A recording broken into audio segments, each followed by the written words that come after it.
Okay, let's go ahead and begin with prayer, and then we're covering section 5.2 today. Dear Father, please guide us today as we continue our study of distributions. Help us to understand these topics today. Help us to understand the words of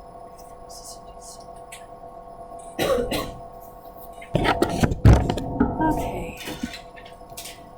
So, today we're covering 5.2. 5.1 was just basic probability distributions, and when we talked about the basic probability distribution, we talked about a table, and in the table you had the x values for it, and then you had the probability of x.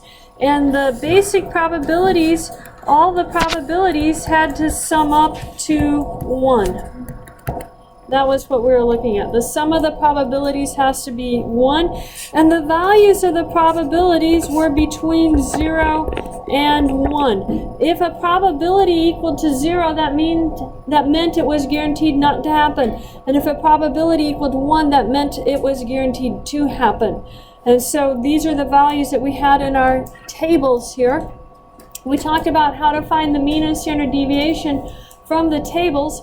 But we're not going to talk about mean and standard deviation today. Specifically, we're going to talk about binomial probabilities today. That's where we're headed.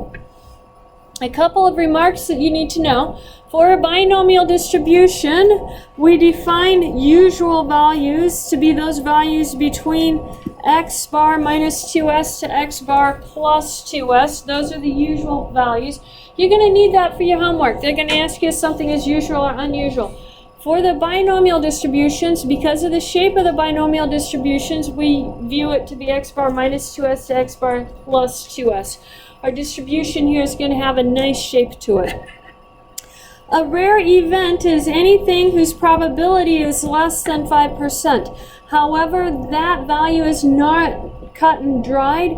You could use any values less than 10% if you want. That is up to the person doing the research. But around 5 to 10% is what we typically view unusual values to be. The most common one is 5%. You will notice a difference on your sheets. You're not filling out as many blanks as you are doing work.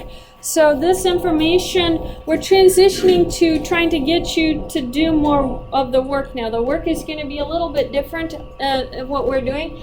And so this information, I didn't make it quite so much fill in the blank because I want your eyes at the front of the classroom a little more on this.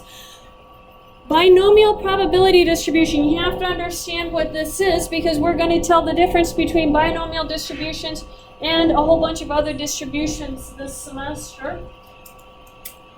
The binomial distribution is going to have a fixed number of trials, so they have to tell you this ahead of time. It might be 10 trials, it might be 100 trials. Maybe you're studying a drug, and so you're going to have 1,000 people take your drug. You have 1,000 trials. That is fixed ahead of time before you start your experiment. Fixed number of trials ahead of time before you start the experiment. The trials have to be completed independently. They have to be repeated under identical conditions. So each trial is independent of any of the other trials. Things don't change. So if you were drawing marbles out of a hat without replacement, that was dependent events, not a binomial experiment. These have to be independent. The conditions have to be the same for it, repeated under identical conditions. And then each trial only has 2 outcomes. This is going to be your biggest cue of binomial. That's the first cue that you're going to look for. 2 outcomes, success or failure. If you only have 2 outcomes, then the chances are you're going to have a binomial trial. It's either a binomial or a geometric trial. We denote the success of a binomial experiment by S, and the failure is denoted by F. S for success, F for failure. And for each individual trial, the probability of success has to be the same because they're independent, and the probability is denoted by P. The probability of failure is going to be denoted by Q, and Q is going to be 1 minus P because you only have the 2 options. So that's our complement rule.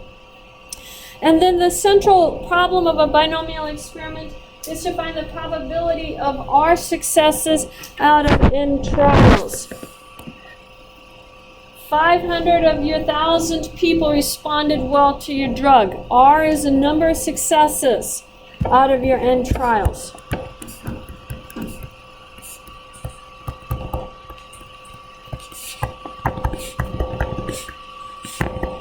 Okay, R is the number of successes, N is the number of trials. That's our basic idea of a binomial probability distribution. Let's look at an example. Which of the following are binomial experiments? And then for those that are binomial experiments, identify N, P, Q, and R. So the first one says, recent studies indicate that about 9% of the population has blood type B. Suppose we choose 18 people at random from the population and test the blood type of each. What is the probability that 3 of these people have blood type B? Let's run through it. Remember, the first thing that we need it to be is a fixed number of trials. Do we have a fixed number of people that are in the study for this one? 18, right? So we have a fixed number of people. Is it repeated under identical conditions? Does one person having blood type B affect the next person you check? No. So they are independent conditions. Repeated identically. There's no, we didn't go, okay, we remove the person with blood type B and then that affects the next person whether they're going to have it or not. That doesn't. So it's independent, identical conditions. Do we have 2 outcomes, success or failure? Yes, blood type B would be a success. Anything else is a failure. So we have 2 outcomes here. This is a binomial experiment. That means we have to identify N, P, Q, and R. Number of trials. How many do we choose? 18. What is the probability of blood type B? That's going to be our success. Well, it just says 9% of the population has blood type B. 0.09. You just write that as a decimal. What would that make Q be equal to? 1 minus 0.09. 0.91. Boy, math is off for me today. Arithmetic anyway. And then, what is R?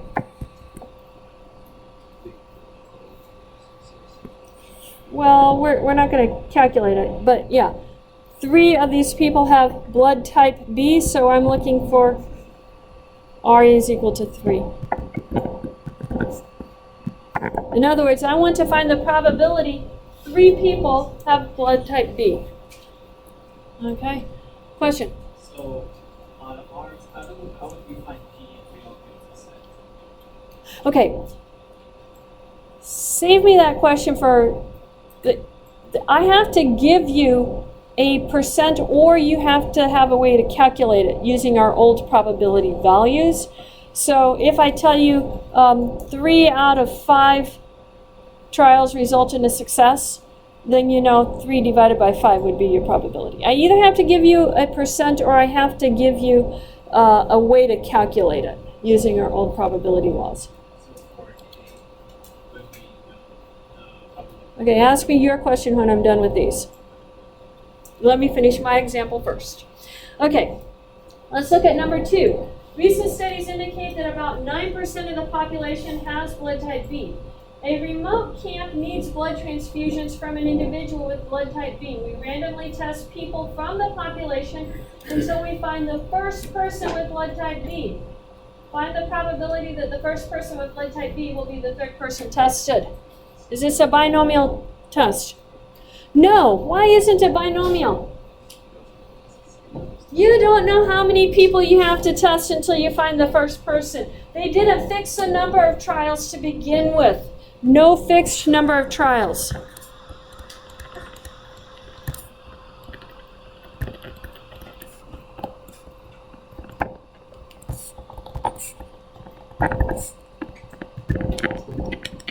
So that tells you it's not binomial. This, in fact, is a geometric.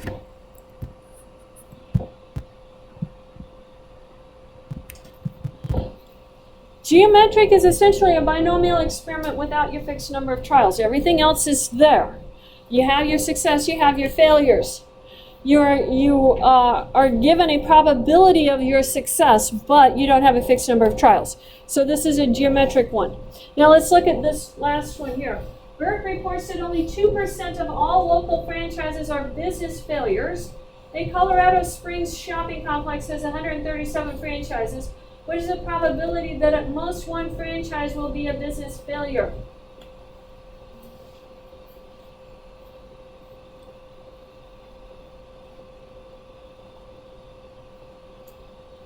Is this a binomial distribution? What is n on this? I'm actually going to put it right above it. 137 franchises. What is the probability? What is success for this one? Being a failure, right? That happens. And sometimes we're going to have successes as dying. Not a success we want to accomplish. But what is our probability of success? 0.02.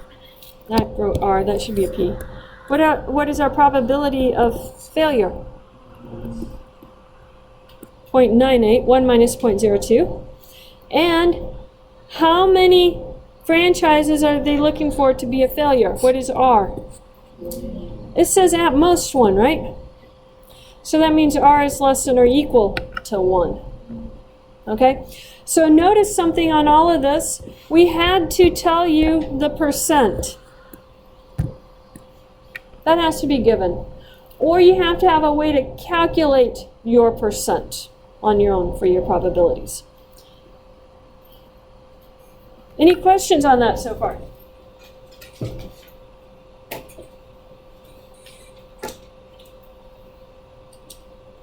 Okay, so your finances question is coming. I'll put that up on the screen. You don't have the information there yet. Let me run through this one, and then yours is going to be similar to this one. It says, are your finances, buying habits, medical records, and phone calls really private? A real concern for many adults is that computers and the internet are reducing privacy. A survey conducted by Peter D. Hart Research Associates for the Shell poll was reported in USA Today. According to the survey, 37% of adults are concerned that employers are monitoring phone calls. Identify the NPQR for each of the following. Use probability notation to express each probability. Do not calculate the probabilities. So it says out of 5 adults, none is concerned that employers are monitoring phone calls. What is N for this one? That's not going to work well. 5, because it says out of 5 adults. What is P? The probability of success, that would be concerned. 0.37. What is Q? So what is that, 0.63? I think so. And then what is R? Yeah, R is none, so 0. Correct probability notation, I'm looking for probability R equals to 0. That's what I'm looking for the probability notation on that. Okay, so let's do the next one. Out of 5 adults, all are concerned that employers are monitoring phone calls.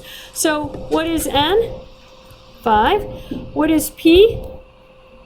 0.37 hasn't changed. These have to stay the same. And in this case, what is R? It says all are concerned. 5. So we have probability R equals to 5 is the correct probability notation. Let's look at another one. This one says exactly 3 are concerned that employers are monitoring phone calls. N is still 5 because it says out of 5. P is still 0.37. Q is still 0.63. That didn't change, but what is R now? 3. And so we write it probability R equals to 3. That's the probability notation. Make sure you understand that notation because I'm going to be asking for it. Question? How did you get the 0.63? That's 1 minus 0.37. And 0.37 is essentially 0.4. So 1 minus 0.4 is 0.6. Add the 3 to compensate. Yeah. So it ends up being 0.63. I just subtracted that. That makes sense? Yeah. Now notice this one, it says at least 3 are concerned. Let's run through it. What is N? 5. What is P? 0.37. What is Q? 0.63, stays the same. Now R, when I say at least something, if I tell you have at least $3 in your wallet, how much money do you have? Could you have $10 in your wallet? Yeah, it means 3 or more. So I use R greater than or equal to 3. The mouth on the inequality always opens to the bigger value. So we're saying R is bigger than 3. That is what we put inside our probability statement. R is greater than or equal to 3. Now let's look at this last one. At most 3. What is N? 5. What is P? 0.37. What is Q? 0.63. Now, if I say you have at most $3 in your wallet, could you have no dollars in your wallet? Yeah, at most means it's the upper limit. So R is less than or equal to 3.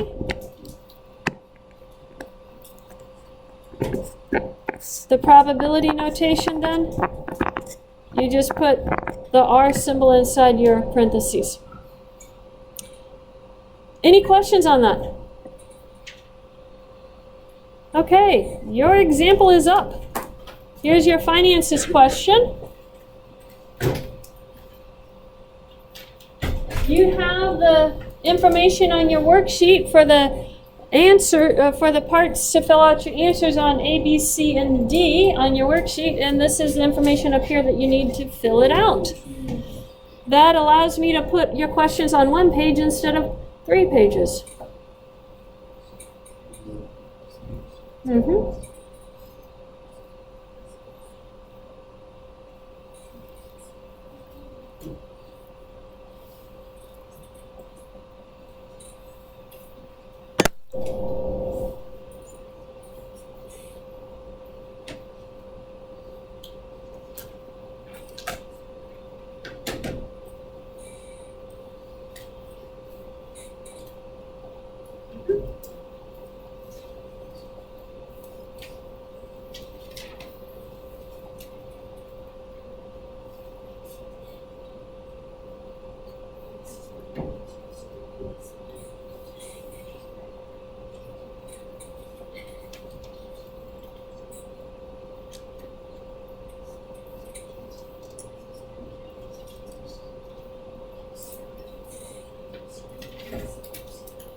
Okay, compare your answers with each other, guys. Make sure everybody has the same answers.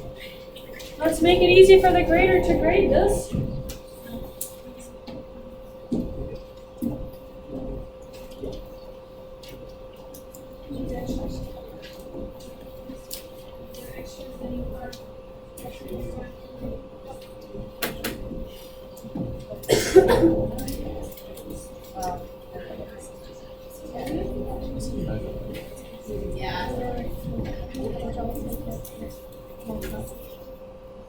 Okay, did we all get it answered and everybody have the same answers?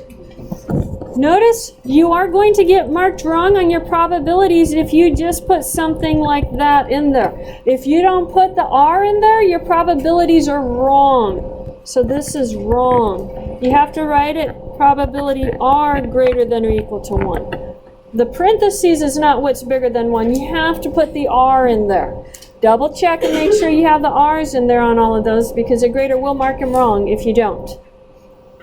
Okay, let's continue on. Of course, we have to do all of this, and we have two options of doing this. We can do this by hand, which you really don't want to do when you have values much bigger than about n equals to 5, because if I tell you find the probability R greater than or equal to 3 and n is 100, you're calculating all the probabilities for 3, 4, 5, 6, 7, all the way up to 100, and then adding that all together. You don't want to do that.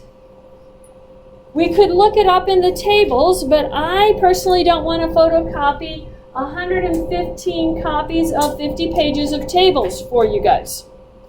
So we are actually going to be doing this on the calculator. You will need your TI-83, TI-84 calculator to do this. Let me pop mine up and get it turned on. And we will show you where all of this is located on your calculator.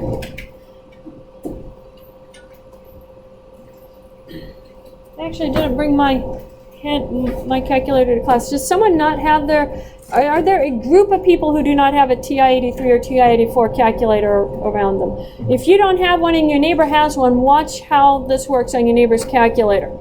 But who does not have? I think most everybody has calculators that I see. Okay, because you're going to need your calculator. So first of all, take a picture. Let me get this centered up here. Everybody finds these pictures on their calculator. I will be posting this up on eClassie's notes, but you'll want a picture of this for where to go on your calculator. So go ahead and take a picture of that so that you can figure out where to go on your calculator to do your homework.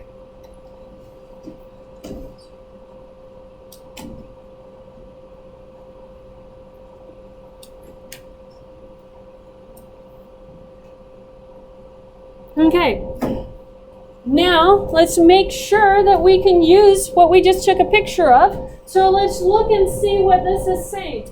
Assume that A is a real value and you're trying to find the probability R equals to your number A. What we're going to do is find our distribution key on our calculator. The arrow tells you go to the binomial PDF, and you're going to be putting in the information n comma p comma the number A. That's the value that you're putting in. If you're looking at an inequality, then you have to use CDF. C means cumulative. So if you're looking at an inequality, you use CDF. If you're looking at an equality, you use PDF.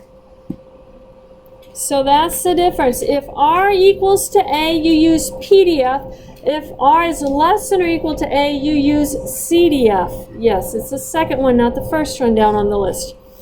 And if R is greater than or equal to A,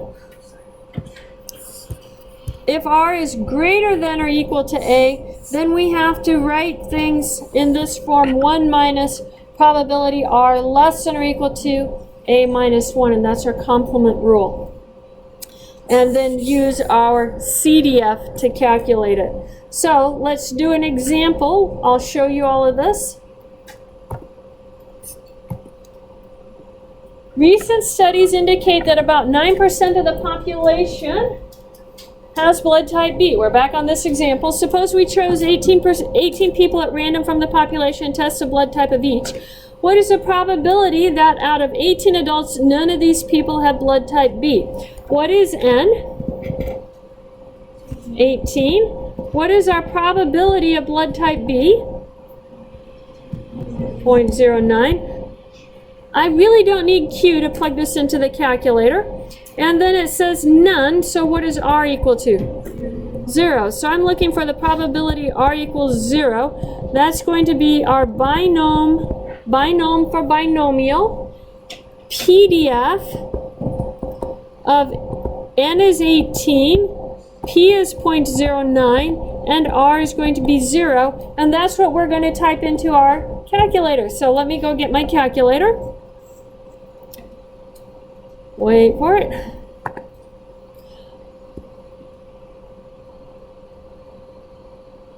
Well, we can't quite see it. There we go. So where is our distribution key? It's right above bars. So anything that's above, in my calculator, it's blue. It could be whatever color yours is. You're going to use that colored key to get to it. So I have to do second bars to get to the distribution. And that pops down a whole list of stuff. We are going to visit several items on this list while we're here, but we're going to scroll down until we find binom CDF. I happen to know that it's faster to go up the top to the bottom of the list, so that I'm going to use my up arrow to get to it. And then binom CDF is going to be, PDF is going to be number A, so that's the one we're going to select. The number of trials I'm looking for is 18 trials. That's our N. The probability of success was 0.09. And our X value, what R is equal to, was 0.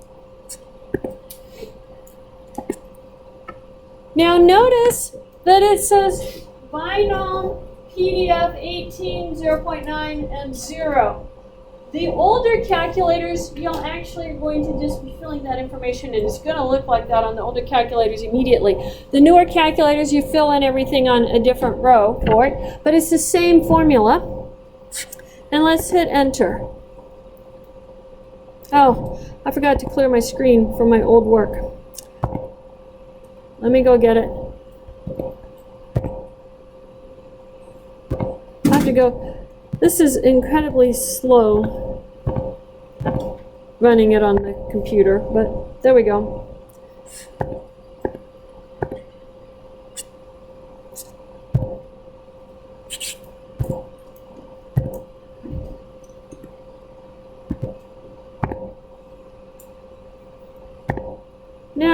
Now it'll work. 0.183. The homework is going to specify different decimal values. Sometimes they'll only want 2 decimals, sometimes they'll want 3 decimals. Give them however many decimals they want. So in this case, we get 0.183 for our probability. Let's look at another one. Out of 18 adults, all of these people have blood type B. So what is N for this one? 18. What is P? 0.09. It's the same as the probability we had before. What is R for this one? 18. So I'm looking for the probability R equals 18. And when I plug it in, I should have something of this form. Do I use PDF or CDF, guys? PDF. Why PDF? Because it's equal to. It's not less than or equal to or greater than or equal to. And then we plug that in, 18.09, and then 18 is what we're going to put in there. Now, I can actually take a shortcut to this. You guys want to see the shortcut? If you've done the binom PDF once already, you can do, if you notice down here, you have an entry key, and it's blue, so I'm going to do second entry, and it gets me the previous value that I had. And now all I have to do is arrow back over and change the 0 to 18, close my parentheses, and calculate it. because everything else stayed the same. Now I want this to 3 decimal places. If I'm just arbitrarily choosing it to 3. Notice it said e minus 1 right here. Let me make sure it didn't have any more. E minus 19 right here. Don't type in 1.500 because probabilities have to be smaller than 1. So don't tell me anything is ever bigger than 1. It's automatically wrong. Okay? But on WebAssign, it's not going to let you put e minus 19 on there either. So how do you give this to me to 3 decimal places? No, it's not going to let you do scientific notation. 0. Because what is this saying? This is 1.5. Move this decimal place 19 places to the left. That means you have 18 zeros and then your first non-zero value. What are the first 3 values going to be after the decimal? 0. So 0.000 is 0. Now you are going to encounter that. When you do, move your decimals over, and if you have all zeros in front of it, then just type the zeros down. Okay, let's do another one. Out of 18 adults, exactly 5 of these people have blood type B. I'm going to skip that one. We've done exactlys for a while. Let's do at least and at most. Out of 18 adults, at least 12 of these people have blood type B. What is N? 18. What is P? 0.09. That doesn't change.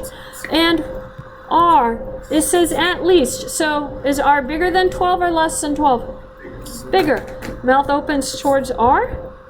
So my probability is R is greater than or equal to 12. Now let's think about this for a minute. I have 0. All my options I'm going to list right here.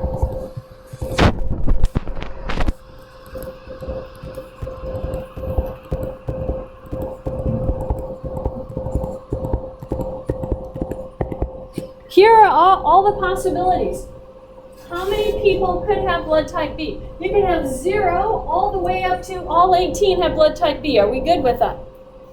So 12 or more having blood type B is going to be those group right there, right? 12 or more with blood type B. Well, our calculator only calculates less than. It doesn't calculate greater than. So we actually have to use the complement rule. And the complement rule means I'm going to have to calculate... Oh, I don't want the darker one. Let me put it on full screen because that gets me my marker colors. The complement rule means I have to calculate those probabilities. And when we use the complement, I have to do 1 minus those probabilities to get equal to the probability of all of those. All the probabilities add to 1. I have to find the probabilities of everything less than or equal to 11.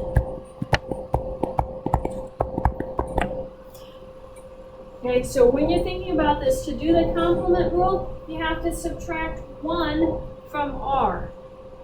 And then you have to do 1 minus your probability. So when I calculate, I'm going to do 1 minus the probability R is less than or equal to 11. I have to do it that way for our calculator.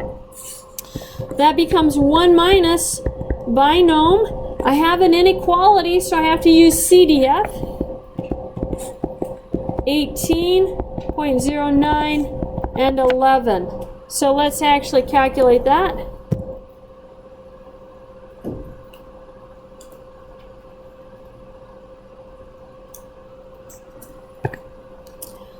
I'm going to do 1 minus second. Oh, I can't do that. I have to go to bars. Go get our CDF one, not the PDF one.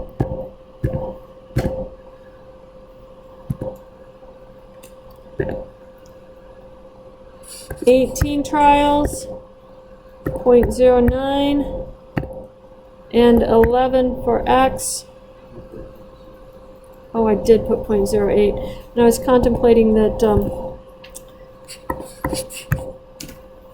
I only have 1 down here. There we go.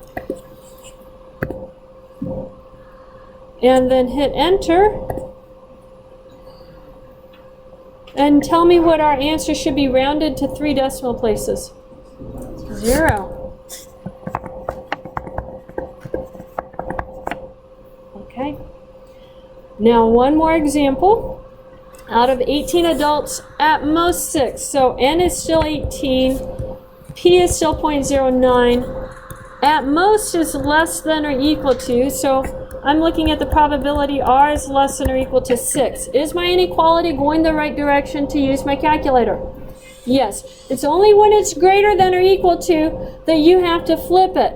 So less than or equal to 6, I'm just going to use binom. Is it PDF or CDF? CDF, 18.09 and 6. And we just plug that in. I'm just going to retype it because I have the 1 minus in front of it.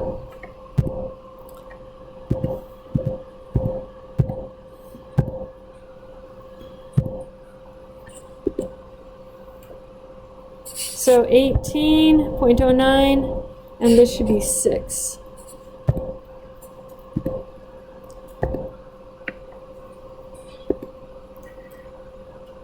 Round that to 3 decimal places. 0.999. Okay, any questions on that? Really, the hardest part is actually identifying which part you, how to plug it into your calculator. Once you know what your information is, you just plug it into your calculator.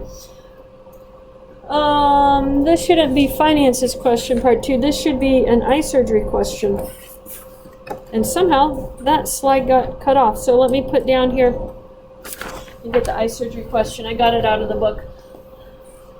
You have the information on your paper for that. I just have to put the numbers up here for you.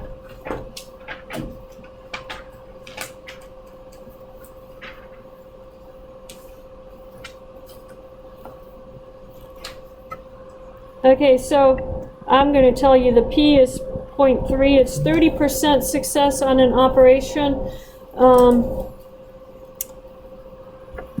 The eye surgeons do 6 operations, and they have success on 4 of the operations. So the question is this a rare event? So we want to know, is the probability of getting 4 out of 6 successful operations when the probability of success is 0.3, is that going to be smaller than about 10%? If it is, then it's a rare event, which means their new technique is probably better.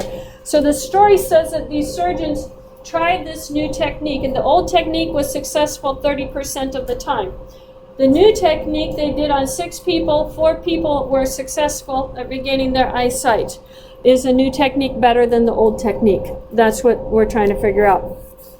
So there's the information for you. I gave you NP. You can calculate Q, and then you can write the probability notation. What is the probability notation we're looking for? Because you don't have this, I'm looking for probability R equals to 4. So you're going to calculate that on your calculator. And it's an equality.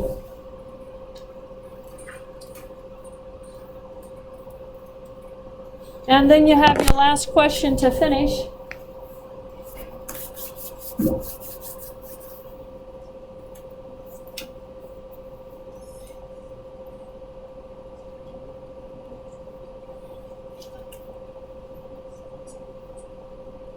What?